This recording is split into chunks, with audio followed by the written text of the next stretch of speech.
अगर आप डीएसए का रोड मैप सर्च कर रहे हो तो ये वीडियो आपके लिए बहुत इंपॉर्टेंट है, बहुत ज़्यादा हेल्प करेगी। इसमें मैंने आपको डीएसए का पूरा स्ट्रक्चर बता रखा है, कैसे आप डीएसए को फॉलो करोगे, कौन सी प्रोग्रामिंग लैंग्वेज, कितना समय आपको लग सकता है। ये क्लियर स्ट्रक्चर है जिसमें आप फांग या फिर प्लेसमेंट लेवल तक की प्रिपरेशन कर पाओगे। चलिए स्टार्ट करते हैं। रोड में बहुत सिंपल सा, बहुत बेसिक सा होने वाला है, जिसमें हर एक डीप चीज़ें बता रखी है। लाइक प्रोग्रामिंग के बेसिक्स आपको सबसे पहले आना चाहिए, ये सबसे इम्पोर्टेंट पार्ट है। आपको प्रोग्रामिंग के बेसिक्स पहले से पता होना चाहिए। लाइक प्रोग्रामिंग क्या होती है, C++, जावा, पाइथन, किसी भी एक प्रोग्रामिंग लैंग्वेज को आप सिलेक्ट कर सकते हो। वेरिएबल्स, लूप्स और फंक्शंस क्या होते हैं ये आपको पता होना चाहिए। एरे एंड स्ट्रिंग्स के बेसिक्स आपको पहले से पता होना चाहिए। Like what is the array, how the strings work और what are the roles of array. Next, pointer आपको पता होना चाहिए। अगर आप C या C++ यूज़ कर रहे हो तो पॉइंटर के बारे में आपको इन्फॉर्मेशन होना चाहिए। अब आप सजेशन ये है कि आप C का यूज़ कर रहे हो तो बेस्ट है, क्योंकि डीएसए के लिए C बहुत बेस्ट लैंग्वेज है। आप C यूज़ कर सकते हो, एल्स आप पाइथन भी यूज़ कर सकते हो। नेक्स्ट है टाइम एंड स्पेस कॉम्प्लेक्सिटी। आप टाइम एंड स्पेस कॉम्प्लेक्सिटी में big O notations of 1, of n square, of log n, best, average और वर्स्ट के बारे में आपको information. Then real life examples आप लोग इसमें प्रैक्टिस करेंगे with time and space complexities. Interview का main foundation time and space complexity होती है, तो ये भी बहुत इंपॉर्टेंट पार्ट है। Next is basic data structures, जिसमें आपको एरे के अंदर traversals, insertion, deletion, rotate array, second largest element निकालना आना चाहिए। नेक्स्ट इज स्ट्रिंग, तो स्ट्रिंग में आपको पैलिंड्रोम, रिवर्स स्ट्रिंग या फ्रीक्वेंसी काउंट निकालना आना चाहिए।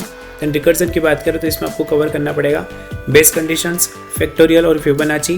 देन स्टक मेमोरी कंसेप्ट, ये आपको पता होना चाहिए, ये आपको करना पड़ेगा।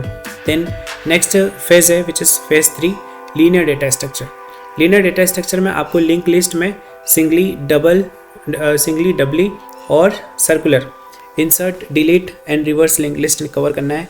देन स्टैक में stack using array, stack using link list, application में एंडू और एक्सप्रेशंस का वाला पार्ट कंप्लीट करना पड़ेगा। क्यू की बात करें तो इसमें simple Q, circular queue, D Q and priority queue ये रहेगा।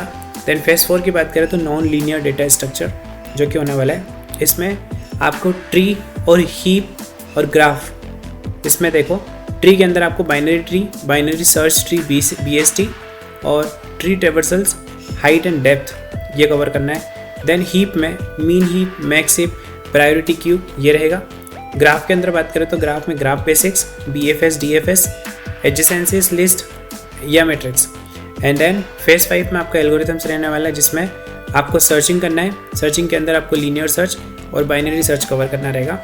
देन शॉर्टिंग्स की बात करें तो इसमें bubble sort, selection sort, insertion sort, merge sort, quick sort, time complexities के कंपेरिजन्स ये देखना रहेगा। ग्रीडी एल्गोरिथम की बात करें तो इसमें एक्टिविटी सिलेक्शंस, कोइन चेंज ये इसके बेसिक्स आपको देखने पड़ेंगे। देन डायनेमिक प्रोग्रामिंग की बात करें DP की तो मेमोराइजेशंस, टेबुलेशंस, फिबोनाची और नैपसैक ये आपको कंप्लीट करना पड़ेगा। ये क्या होता है। देन प्रॉब्लम सॉल्विंग स्किल्स की बात करें, प्रॉब्लम सॉल्विंग प्लस प्रैक्टिस की बात करें तो इसमें ऑनगोइंग आप पैटर्न बेस्ड क्वेश्चंस कर सकते हो। लीड कोड्स वगैरह या हैकर रैंक्स या फिर कोड शेप करके ये प्लेटफॉर्म्स हैं अवेलेबल है, आप इन पर जाकर इनका यूज़ कर सकते हो आपके प्रॉब्लम सॉल्विंग स्किल्स और प्रैक्टिस करने के लिए। डेली कुछ क्वेश्चंस आपको मैंडेटरी रखने हैं, जिसकी हेल्प से आपकी problem solving skills day by day enhance हो जाएगी। देन इंटरव्यू प्रिपरेशन के लिए आप most ask DSA question search कर सकते हो गूगल से। मॉक इंटरव्यूज़ की प्रिपरेशन करो, कॉम्प्लेक्सिटी एक्सप्लेनेशंस की प्रैक्टिस करो, ड्राई रन की आदत डालो। ड्राई रन जितना करोगे उतना ज़्यादा बेनिफिट होगा आपके इंटरव्यूज़ को क्रैक करने में। आप ऐसे प्रिपरेशन बिल्कुल रखोगे देन डेफिनेटली आप फैंग लेवल की कंपनीज़ को क्रैक कर दोगे। प्लेसमेंट की प्रिपरेशन आपकी ऑलरेडी हो जाएगी। DSA मोस्ट इंपॉर्टेंट पार्ट होता है किसी भी बड़ी कंपनी के इंटरव्यू क्रैक करने के लिए। सो DSA पे मेन फोकस करना है आपको। ऑल्सो आपको प्रोग्रामिंग के बहुत अच्छे कंसेप्ट आना चाहिए। लाइक बेसिक्स तो आपको ऑलरेडी आने ही हो चाहिए। इसके साथ साथ कुछ बेसिक प्रोजेक्ट्स वगैरह सब के साथ भी आपको काम करना आना चाहिए और DSA में आपको ये सारी चीज़ें कवर करनी रहेगी।